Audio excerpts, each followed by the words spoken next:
पद्म भूषण से सम्मानित doctor BM Hegde द्वारा कही गई है, there is no pill for every ill but there is an ill if you follow a pill. इसका मतलब है हर बीमारी के लिए दवाई जरूरी नहीं है, लेकिन हर दवाई के साथ अगली बीमारी जरूर है। कई साल पहले राजीव दीक्षित जी ने भी इस बात का खुलासा किया था। उस समय भी एक वायरस का कहर था। ये वायरस परदेशी है, ये बीमारी परदेशी है। ये वायरस कहाँ से आया है तो इस वायरस की हिस्ट्री के बारे में बताया जाता है कि 1.5 साल पहले ये वायरस पैदा हुआ मैक्सिको नाम के एक देश में। मैक्सिको लैटिन अमेरिका का एक देश है और उस देश में एक बहुत बड़ी अमेरिका की कंपनी है, उसका नाम है स्मिथ फूड्स प्राइवेट लिमिटेड करके बड़ी कंपनी है। वो कंपनी डूकर का मांस बेचती है। हर साल 10 लाख मीट्रिक टन डूकर का मांस बेचती है वो कंपनी। अब 10 लाख मीट्रिक टन डूकर का मांस पैदा करने के लिए कम से कम 1 कोटी डूकर का कत्ल करना पड़ता है, तब 10 लाख मीट्रिक टन डूकर का मांस पैदा हो सकता है। और वहां के जो डूकर होते हैं ना, वो ऐसे नहीं होते अपने जैसे। हाँ, अपने भारत के जैसे डूकर है ना, वैसे नहीं होते, उससे तो डबल और ट्रिपल होते हैं। हमारे यहाँ जितनी ऊंची गाय होती है ना, वहां इतने ऊंचे डूकर होते हैं और एकदम मोटे मोटे थुल और इतने जास्ती मोटे होते हैं कि चल नहीं सकते, तो खड़े होते हैं धम से बैठ जाते हैं, चल नहीं पाते, भाग नहीं सकते। इतना मांस उनके शरीर पर होता है और वो मांस उनको इंजेक्शन दे दे के बढ़ाया जाता है, दवाएं दे दे के बढ़ाया जाता है। इंजेक्शन देके दवाएं देके डूकर का मांस बढ़ाते हैं और वो मांस बेचने का काम वो कंपनी करती है। तो कंपनी का 1 पॉइंट प्रोग्राम है डूकर का मांस बेचना, मुनाफा कमाना और डूकर पालना। तो उनके बड़े बड़े रेंच हैं, उसमें डूकर पालते हैं, हर साल मांस बनाते हैं, फिर उसको बेचते हैं। लेकिन कंपनी के जो मालिक हैं, जो उसके मैनेजर हैं, जो उसके बड़े अधिकारी हैं, कर्ता धर्ता हैं, वो अपने ही डूकर के मांसों को नहीं खाते। वो नहीं खाते, खुद नहीं खाते। मैंने उस कंपनी के कुछ अधिकारियों को ईमेल करके पूछा कि आप पोर्क खाते हैं? पोर्क माने डूकर का मांस। तो उन्होंने कहा नहीं खाते, वो वेजिटेरियन है। दूसरों को खिलाते, खुद क्यों नहीं खाते? तो वो ही मुझे बोलते हैं कि हमको मरने का डर लगता है।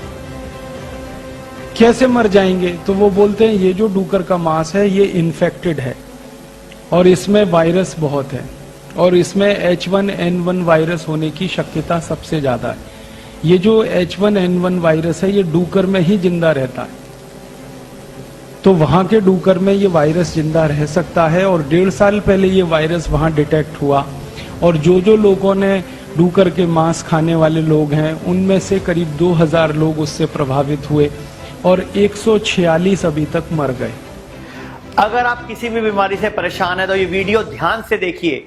जिस आयुर्वेद को हम भूलते जा रहे हैं, वहीं आजकल की आधुनिक चिकित्सा विज्ञान इस पर रिसर्च कर रहा है, इस पर खोज कर रहा है, इस पर शोध कर रहा है। मैं आपको एक वीडियो क्लिप दिखाता हूं, उसके बाद फिर हम निर्णय लेंगे कि हम किस तरफ चल रहे हैं। सिंधु घाटी, उत्तर पश्चिम भारत, पाकिस्तान, जून 2011। जीवाश्म विज्ञानियों को एक 4300 साल पुरानी खोपड़ी मिली जिसमें कई सुराख किए गए थे। और हैरानी की बात यह है कि उनसे पता लगता है कि उस जमाने में दिमाग का ऑपरेशन किया जाता था और वो ऑपरेशन कामयाब भी रहा था, क्योंकि खोपड़ी पर जख्म भरने के भी निशान थे। प्राचीन भारत में लोगों के इलाज के लिए खास तरह की दवाओं का उपयोग किया जाता था और ऑपरेशन भी किए जाते थे, और वो खोपड़ी का भी ऑपरेशन करते थे।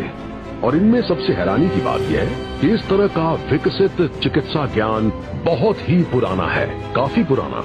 उस जमाने में लोग उन तकनीकों से लोगों का इलाज करते थे।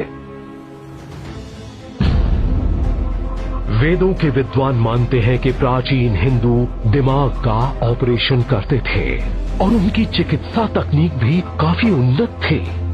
और उस समय का चिकित्सा ज्ञान 800 ईसा पूर्व की संस्कृत में लिखी एक पुस्तक में दर्ज है जिसका नाम है सुश्रुत संहिता।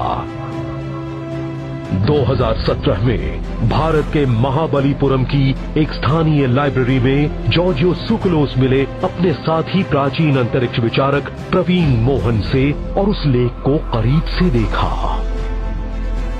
ये चिकित्सा विज्ञान पर लिखी एक बड़ी अहम पुस्तक है जिसमें 11,000 से ज्यादा बीमारियों के इलाज की चर्चा है। इसमें औषधीय गुणों वाले 700 पौधों, खनिज तत्वों से बनने वाली 64 दवाओं और जानवरों से बनने वाली 57 दवाओं का जिक्र है और इसे आयुर्वेद का आधार माना जाता है, यानी भारत की पारंपरिक चिकित्सा पद्धति। ओह, आपका मतलब है कि ये आयुर्वेद का आधार है। ओके, हाँ, बहुत अच्छा। बिल्कुल। मैंने भी इसका एक अंश पढ़ा है जो आपको भी बड़ा दिलचस्प लगेगा। ये रहा, ये देखिए, यहाँ लिखा है कि शल्य चिकित्सा 8 प्रकार की होती है और वो हैं चीरा लगाना, काटना, खुरचना, छेदना, धसाना, निकालना, तरल निकालना और साथ ही साथ टांके लगाना। आज से 2600 साल पहले भारत में ये सब होता था और ये किताब लिखी गई थी आधुनिक चिकित्सा के पितामह हिप्पोक्रेट्स के आने के भी 100 साल पहले। देखा आपने इस वीडियो को कि हिस्ट्री चैनल की ये वीडियो है कि फॉरेनर्स आके भारत में रिसर्च कर रहे हैं आयुर्वेद के ऊपर, और हम भारतीय हैं गॉल ब्लैडर में प्रॉब्लम, गॉल ब्लैडर कटवा देंगे, यूट्रस में प्रॉब्लम, यूट्रस कटवा देंगे, सिस्ट निकलवा देंगे, हार्ट की सर्जरी करा देंगे, घुटने बदलवा देंगे, रीढ़ की हड्डी का ऑपरेशन करा लेंगे, जबकि ये सारा ज्ञान आयुर्वेद से लिया है मॉडर्न मेडिसिन ने भी। इवन कि अगर आप किसी भी MBBS MD डॉक्टर को जानते हो, सर्जरी के डॉक्टर को जानते हो, उनसे पूछिए कि इसका जनक कौन है, तो इसका जनक है सुश्रुत ऋषि। और आपको इस वीडियो से पता लग गया होगा मेरा इस वीडियो को बनाने का मकसद क्या है, कि अगर आपको कोई भी बीमारी है तो पहले आयुर्वेद में आना है। आप लोग गलती क्या करते हो, आयुर्वेद में लास्ट में आते हो और हमें बोलते हो हमें बचा लो। कैंसर हो जाता है, कीमो करा लेते हो, रेडियोथेरेपी करा लेते हो, फिर आयुर्वेद में आते हो। ब्रेस्ट कैंसर है, रिमूव करा देते हो, फिर आयुर्वेद में आते हो। मैं कहना चाहता हूं, BP हो, शुगर हो, जोड़ों का दर्द हो, लीवर खराब हो, अस्थमा हो, इन्फेक्शन डिजीज हो, कोई भी बीमारी हो, आयुर्वेद को भारतीयों को पहली चिकित्सा पद्धति अपनाना पड़ेगा, बनाना पड़ेगा, तभी इस भारत का भला होगा। मैं आपको इस वीडियो का एक अगला पार्ट दिखाता हूं। सुश्रुत संहिता का अर्थ है कि इसे सुश्रुत ने लिखा था, लेकिन वो इसके मूल लेखक नहीं थे, उन्होंने ये किताब नहीं लिखी थी। उन्हें ये जानकारी मिली थी एक अलग चरित्र धन्वंतरी से, जिन्हें इस दुनिया का नहीं माना जाता। धन्वंतरी को देवताओं का वैद्य और आयुर्वेदिक चिकित्सा का जनक माना जाता है। धन्वंतरी खुद भी दिव्य मूल के थे और उनका जन्म क्षीर सागर के मंथन से हुआ था। क्षीर सागर के मंथन का संबंध शायद आकाश गंगा से है। धन्वंतरी का जन्म उसी से हुआ था और वो देवताओं के वैद्य बन गए। इसके बाद उन्होंने चिकित्सा का वही ज्ञान इंसानों को दिया। धन्वंतरी का जन्म शायद आकाश गंगा से हुआ था। अचानक ही हमें एक देवता आकाश गंगा से जुड़ा हुआ नजर आता है। अब हमें और क्या चाहिए? जाहिर है सुश्रुत संहिता में जो ज्ञान है वो एक परग्रही मेहमान की देन है। आयुर्वेद को दुनिया का एक सबसे पुराना चिकित्सा विज्ञान माना जाता है, जिसमें उपचार की विस्तृत जानकारी दी गई है। क्या ये कहा जा सकता है कि वो ज्ञान मानव सभ्यता को परग्रहियों ने दिया था? प्राचीन अंतरिक्ष विचारक मानते हैं कि ऐसा ही हुआ था और उनका तर्क है कि दूसरे लेख इस परग्रही संबंध को और स्पष्ट करते हैं। तो देखा आपने, आपको आयुर्वेद में कब आना है ये निर्णय आप खुद लीजिए। मैं तो ये बोलना चाहूंगा, कोई भी बीमारी बचपन से लेके बुढ़ापे तक अगर आपको आती है तो सबसे पहले आयुर्वेद की शरण में आइए। एलोपैथी के पास तब जाइए जब आपको लगे अब आयुर्वेद में भी इलाज नहीं है। अगर गॉल ब्लैडर में स्टोन है तो पहले आयुर्वेद, यूट्रस फाइब्रॉइड है पहले आयुर्वेद, अगर आपको पाइल फिशर फिस्टुला का ऑपरेशन कराना है पहले आयुर्वेद में आओ। इसके अलावा कोई भी प्रॉब्लम, हार्ट की सर्जरी है, डायबिटीज रिवर्स करनी है, BP रिवर्स करना है, कोलेस्ट्रॉल ठीक करना है, अस्थमा ठीक करना है, आज के बाद एक प्रण लीजिए कि सबसे पहले कोई भी तकलीफ होगी मुझे आयुर्वेद में आना है, क्योंकि आयुर्वेद करता है जड़ की चिकित्सा। आयुर्वेद बीमारी की जड़ पे काम करेगा। एक यहाँ पे इंपॉर्टेंट बात, जब कोई भी दवा ट्रेवल करती है, जो एक तो दवा लिवर रोक देती है, रोक दिया, लेकिन दवा का एक पार्ट रोक नहीं पाया, वो ब्लड सर्कुलेशन में जाएगा। जब कोई भी दवा ब्लड सर्कुलेशन में जाती है तो वो ब्लड वेसल में ही ट्रेवल करती है, जैसा आपको आइडिया है ही ऑलरेडी।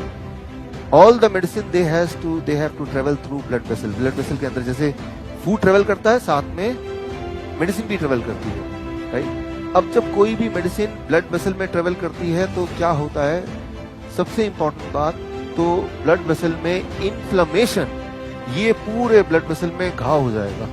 इन्फ्लेमेशन क्यों होता है? क्योंकि ब्लड वेसल का जो रोड है वो केमिकल के ट्रेवल करने के लिए नहीं बना है, राइट। जब ये रोड बनाया गया था, कुदरत ने आपको बनाया, तब उसको नहीं पता था कि इस तरह के चीजें भी इसमें ट्रेवल होंगी। जिस तरह से आपकी जो सड़कें हैं, उस सड़कों में अगर टैंक, आर्मी का टैंक अगर उसमें चलाएंगे तो क्या होगा, सड़कें सारी टूट जाएंगी। जब ये सड़कें बनी थी तब ये किसी ने सोचा नहीं था कि इस वाली सड़क में कभी टैंक को भी गुजरना पड़ सकता है। तो उसकी बनावट उस तरह से नहीं, it is not made for the tank. और टैंक चलेगा तो 2-4 बार चलेगा, लेकिन सारी चीजें टूट जाएंगी, फिर अपना नॉर्मल व्हीकल चलने लायक वो सड़क रहेगी नहीं। आयुर्वेद ऐसे ढंग से चिकित्सा करेगा कि आपको भविष्य में कोई और बड़ी बीमारी भी नहीं आए। मैं आपको एक उदाहरण देता हूं, हम में से कभी ना कभी किसी ना किसी को बचपन से लेकर अब तक बुखार हुआ है।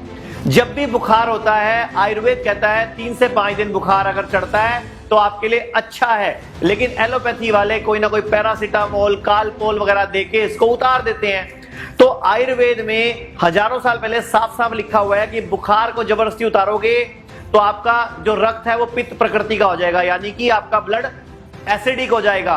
और उसके बाद अगर कुछ दिन तक आपने दूध की बनी चीजें नहीं छोड़ी तो आपको टीबी यानी कि राजयक्षमा हो जाएगा। यही वजह है भारत में आज हजारों टीबी के रोगी बढ़ रहे हैं। तो मैं बोलना चाहूंगा आयुर्वेद वालों को भी, एलोपैथी वालों को भी, कृपया आप हिप्पोक्रेट्स की बात मानिए। हिप्पोक्रेट्स कौन? जो आधुनिक विज्ञान का जनक था, जिसने आधुनिक चिकित्सा लिखी, यानी कि मॉडर्न मेडिसिन का विज्ञान का जो जनक है वो हिप्पोक्रेट्स है। हिप्पोक्रेट्स ने कहा था तुम मुझे बुखार दो, मैं तुम्हें हर बीमारी का इलाज दूंगा। यानी कि बुखार अच्छा है, अगर बुखार होता है तो बॉडी अपने अंदर टेम्परेचर बढ़ाकर वायरस को खुद ही मार देती है। फिर अगर आप उसको जबरदस्ती उतारते हो, बॉडी स्टूल लगाती है, टॉयलेट्स आएंगे, ये लोग उसको भी रोक देते हैं। आयुर्वेद देता है वो भी अच्छा था, बॉडी गंद निकाल रही थी, टॉक्सिन निकाल रही थी, ये उसको भी रोक देते हैं। फिर उसके बाद बॉडी उल्टियां लगाती है, आयुर्वेद उसको भी अच्छा मानता है, लेकिन एलोपैथी वाली उसको भी रोक देते हैं कि बॉडी को रोकने पे काम करते हैं, जबकि आयुर्वेद निकालने पे काम करता है। तो मैं पूरे भारतवासियों से हाथ जोड़ के अपील करता हूं कि किसी भी तरह की कोई बीमारी हो, कभी भी लाइफ में कोई दवाई खाने की नौबत आए तो पहले आयुर्वेद की शरण में आए, आयुर्वेद पे भरोसा करें। आयुर्वेद इस देश का महान है, यही मैंने आपको उसकी वीडियो में दिखाया। अगर आपको लगता है ये वीडियो किसी के काम आ सकती है तो इसको ज्यादा से ज्यादा लोगों तो शेयर कीजिए।